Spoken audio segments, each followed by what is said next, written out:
নামাজরত ব্যক্তির সামনে দিয়ে একটা ছাগল চলাচল করে চলে যাবে, এরকম একটা দূরত্ব বজায় রেখে, তথা 2 হাত বা 3 হাত এরকম একটা দূরত্ব বজায় রেখে চলাচল করা যাবে, তবে সেক্ষেত্রে সূত্রা ব্যবহার করা সবচেয়ে ভালো।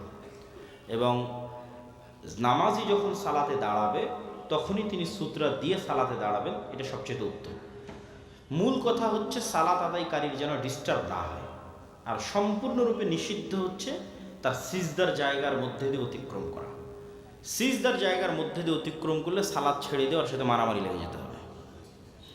যে সিজদার জায়গার মধ্যে দিয়ে অতিক্রম করবে, সালাত অবস্থায় তার সাথে ফাইট হবে, মানে তাকে শক্তভাবে বাধা দিতে হবে।